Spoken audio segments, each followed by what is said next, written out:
Imagine walking into a building so breathtaking that you forget to breathe. A room where the walls are painted with light. A mosque that floats above the ocean.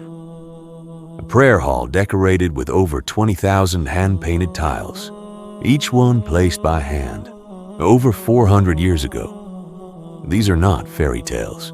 These are real mosques, standing right now, on this earth. Today, we travel to 5 corners of the world to discover the most breathtakingly beautiful mosques ever built. And trust me, by the end of this video, you will want to visit every single one. Bismillahir-Rahman-Ir-Rahim. For over 1,400 years, Muslims across the world have built mosques, not just as places of prayer, but as declarations of beauty, devotion, and art.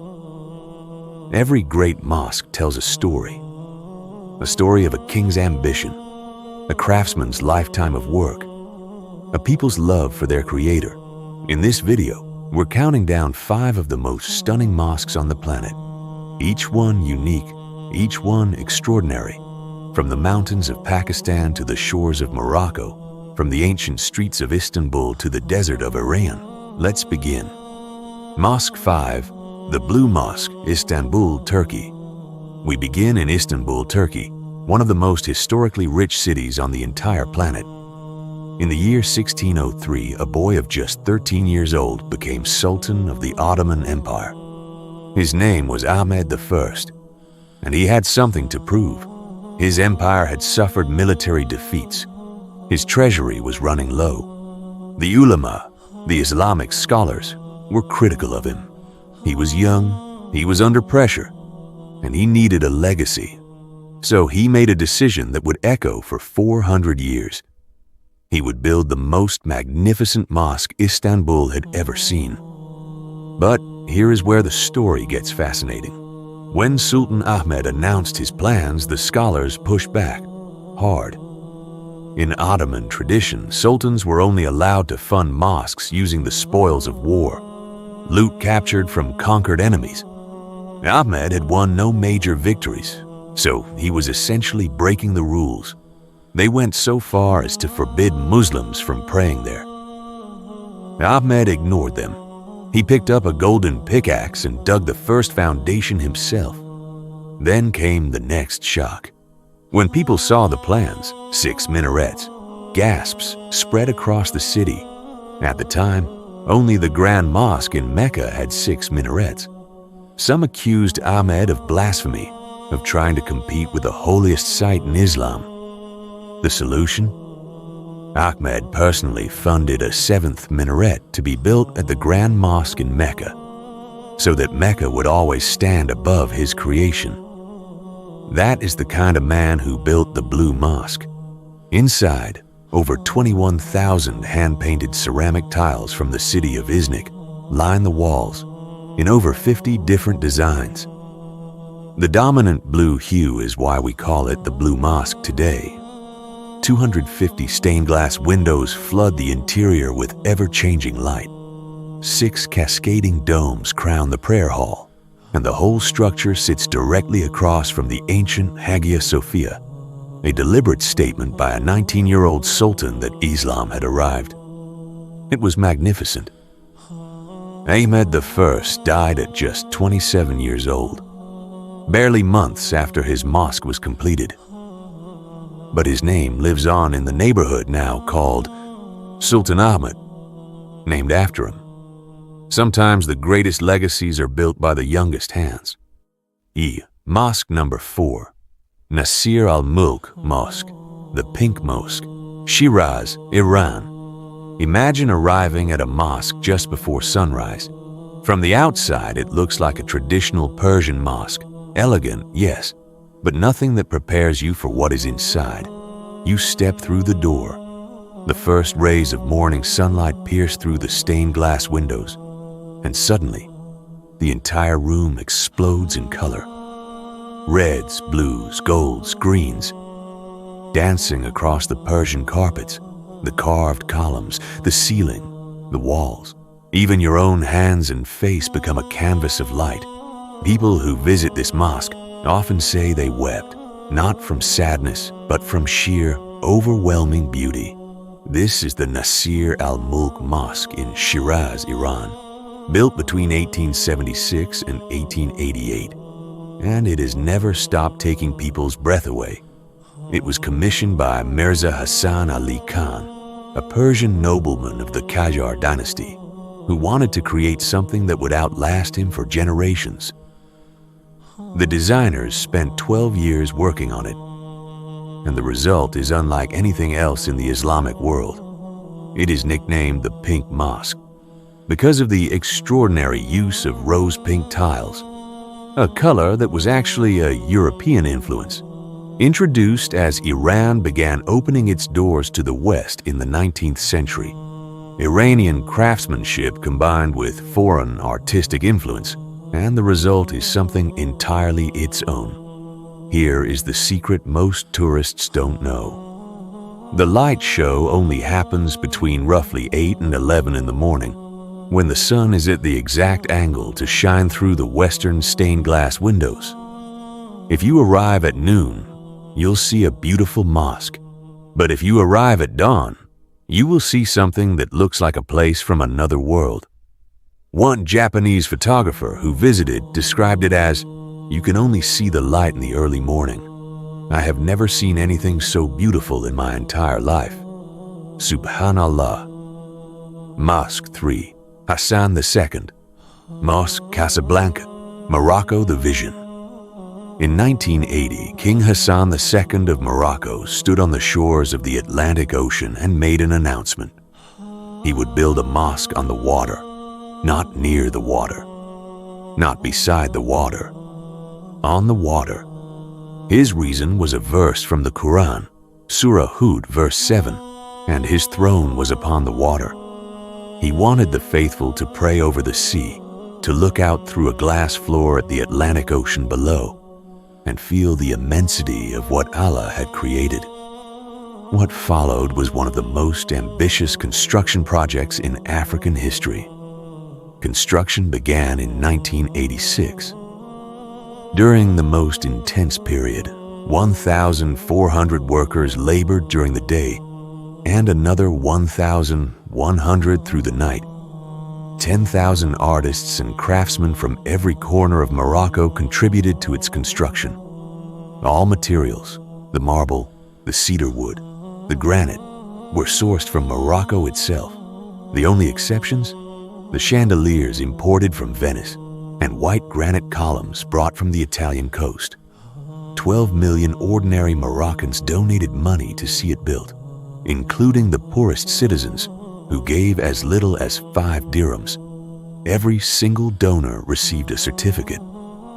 The result is extraordinary. The minaret, at 210 meters tall, is one of the tallest in the entire world. A laser beam at its peak points toward Mecca, visible from 30 kilometers at sea. Sailors have reportedly used it to navigate. The prayer hall can hold 25,000 worshippers who kneel on a glass floor, looking directly down at the Atlantic Ocean below. The roof slides open, so on clear nights, worshippers pray under the open sky. In total, the mosque can accommodate 105,000 people, making it one of the largest gathering places for prayer anywhere on earth. King Hassan II died in 1999, and he was buried there, in the mosque he built on the water. The mosque carries his name, and it carries his vision. A king who wanted his people to pray and contemplate the greatness of Allah, with nothing but the ocean and the sky in front of them. Mosque 2, Sheikh Zayed Grand Mosque, Abu Dhabi, UAE. Sheikh Zayed bin Sultan Al Nahyan was the founding father of the United Arab Emirates, a man who took a collection of desert sheikdoms and unified them into one of the most prosperous nations on earth. In the final years of his life, he had one wish: to build a mosque that would welcome the whole world. He chose white marble because to him white meant peace. White meant purity. White meant that everyone was welcome. He did not live to see it completed. Sheikh Zayed died in 2004. The mosque opened 3 years later in 2007. He is buried in its courtyard. The Sheikh Zayed Grand Mosque holds 3 Guinness World Records. First, the world's largest hand-knotted carpet. It took 1,200 workers, 8 months just to design it, a full year to knot it, and another 2 months to transport and assemble it inside the mosque. The carpet alone covers an area larger than a football field.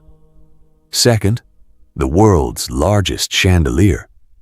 7 crystal chandeliers hang from the ceilings, each one designed by the German firm Faustig, adorned with 24-karat gold plates and Swarovski crystals. Over 40 million individual crystal units in total. Third, one of the largest mosque domes in the world, 85 meters high and nearly 33 meters in diameter. 100,000 tons of white marble were imported from Macedonia, specifically chosen for its purity and brightness. Materials came from over a dozen countries: Morocco, Egypt, Turkey, Greece, Pakistan, Italy, Germany, India. A true gathering of the global Ummah, literally built into the walls. And here is the most magical detail. At night, the mosque's exterior lighting is synchronized with the lunar cycle. As the moon moves through its phases, from crescent to full, the mosque shifts from cool white to soft gold. It breathes with the moon, a mosque that changes color with the sky. Sheikh Zayed wanted the whole world to see it, and the whole world does. Mosque. Number 1. Masjid Al-Haram, Mecca, Saudi Arabia. No competition. There is no debate about which mosque is number 1. There never has been. There never will be. Masjid Al-Haram, the sacred mosque of Mecca, is the holiest place on the surface of this earth, the heart of Islam. The direction every Muslim on the planet faces when they pray, the destination of every Hajj, the home of the Kaaba. In terms of sheer size alone, nothing comes close. The mosque covers over 400,000 square meters. During Hajj, the annual Islamic pilgrimage, it holds up to 4 million people simultaneously, 4 million human beings, in a single mosque at a single time. To put that in perspective, that is the entire population of New Zealand, gathered in prayer in one place. At its center stands the Kaaba, a simple cubic structure draped in black cloth embroidered with gold Quranic verses. The Kiswa, as the cloth is called, is replaced every year on the 9th day of Dhul Hijjah. Muslims believe the Kaaba was originally built by Prophet Ibrahim, A.S., and his son Ismail, A.S., the same Prophet Ibrahim we will cover in a future video. It was rebuilt, repaired, and purified many times throughout history. And when the Prophet Muhammad, S.A.W., entered Mecca in triumph, one of the first things he did was enter the Kaaba and remove the idols, restoring it to the house of pure monotheism it was always meant to be. Most lists talk about architecture, domes, tiles, chandeliers, but the beauty of Masjid Al-Haram is not in its architecture. The beauty is in what happens inside it.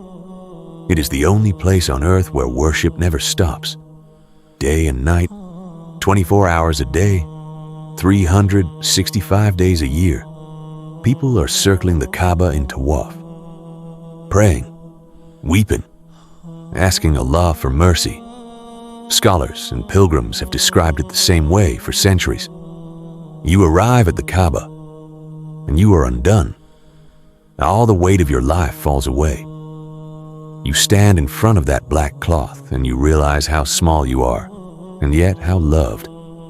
That is a beauty no chandelier can create, no marble can replicate, no architect can design. It is the beauty of being close to your Lord.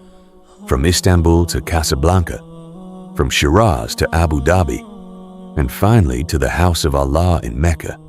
5 mosques, 5 stories, 5 declarations of faith, beauty, and devotion. Each one was built by human hands, but each one points to something far greater than any human being. Wherever you are in the world right now, whether you are Muslim or simply curious about Islam, I hope this video gave you a glimpse of what this faith has produced and what it continues to produce today. If you made it to the end, thank you. It means a lot. Please like this video if it moved you. Subscribe to the Muslim World, because there is so much more of this world left to explore together. And if you could share this with one person, a friend, a family member, anyone, I would truly be grateful.